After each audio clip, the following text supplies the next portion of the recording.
Muy bien, jóvenes, ahora vamos a resolver las preguntas de esta semana, la semana número 18, como hemos visto, tiene el tema de antropología filosófica, y yo he seleccionado 3 preguntas, la pregunta número 2, 3 y 8.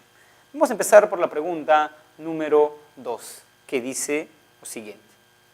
Para Federico, uno de los grandes errores de la filosofía moderna fue definir al hombre como fundamentalmente racional, pues es evidente que aquel se caracteriza sobre todo, esta palabra es clave, impulsos vitales, instintos naturales. Por ello, estos no pueden ser negados al momento de concebir la naturaleza humana. ¿Qué pensador de todos define al hombre como un ser biológico y sometido a sus instintos? Y por eso critica al cristianismo porque niega nuestros instintos. Friedrich Nietzsche, la B. 3. Pregunta 3. Con relación a la concepción de hombre desarrollada por Marx y Engels, indique cuáles de los siguientes enunciados se relaciona con ella. Primero, el alma inmortal es un elemento diferenciador entre seres humanos y animales. Falso, porque ambos son materialistas y como materialistas no consideran que el alma es inmortal. Quien considera que el alma es inmortal, recuerden, es ¿quién? Platón. Platón estaría de acuerdo con el ítem 1, digamos. 2. Un factor importante para comprender al hombre es su relación con el trabajo. Recuerden la primera pregunta. La primera pregunta fue sobre el origen del hombre.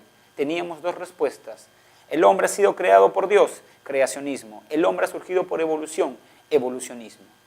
Engels creía en el evolucionismo, pero Engels pone el acento en el trabajo como factor decisivo para el paso de mono a hombre, a tal punto que el trabajo, a su juicio, ha creado al hombre. Entonces, la segunda sí es verdadera. 3. Defiende la tesis según la cual son 2 las sustancias que conforman al ser humano. ¿Quién defiende la tesis que son 2 sustancias las que conforman al ser humano? Res extensa y res cogitans. Descartes. Esto es válido para Descartes. Entonces es falso. 4. La condición humana está determinada por las relaciones sociales de producción. Eso dice Marx.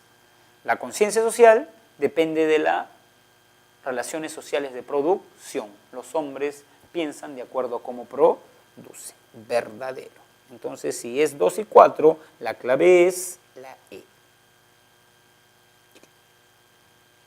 Y llegamos a la pregunta número 8, que dice lo siguiente. ¿Los seres humanos pueden diferenciarse de los animales? Preguntó el profesor en la clase de filosofía. Frente a tal interrogante, Carlos respondió lo siguiente. Profesor, no conozco ningún animal que sea capaz de crear metáforas como las creadas, estipuladas, por poetas como Dante Alighieri y William Shakespeare, para hacer referencia a fenómenos de la realidad. Por ende, el ser humano se diferencia de los animales por un sistema simbólico, le está diciendo Carlos. En ese sentido, la respuesta de Carlos se asocia evidentemente con la concepción antropológica de quien decía que el hombre era un animal simbólico. Descartes decía que el hombre era un compuesto de 2 sustancias, res extensa y res cogitans. Aristóteles decía que el hombre es un animal social y un animal político. Marx decía que los hombres piensan de acuerdo a cómo producen. Las relaciones sociales de producción determinan la conciencia social. San Agustín decía que es un compuesto de alma más cuerpo, pero que el alma era inmortal. Y quien defiende así, o define así mejor, al hombre es Ernest Cassirer. Entonces, jóvenes, hemos hecho un recorrido bastante apasionante y largo también de la filosofía. Nos hemos ido desde Aristóteles, siglo III a.C., hasta el siglo XX, tratando de indagar qué somos. Porque esa es la pregunta fundamental de la filosofía. Las ciencias nos explican cómo es el mundo.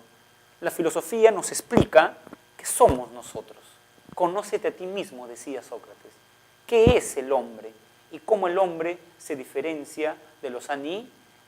Hemos visto varias teorías filosóficas y ya está en sus manos el juzgar cuál es la más correcta, la válida, y si no encuentran que, o si encuentran que ninguna de estas es válida, podrían ustedes mismos pensar una misma definición acerca del hombre.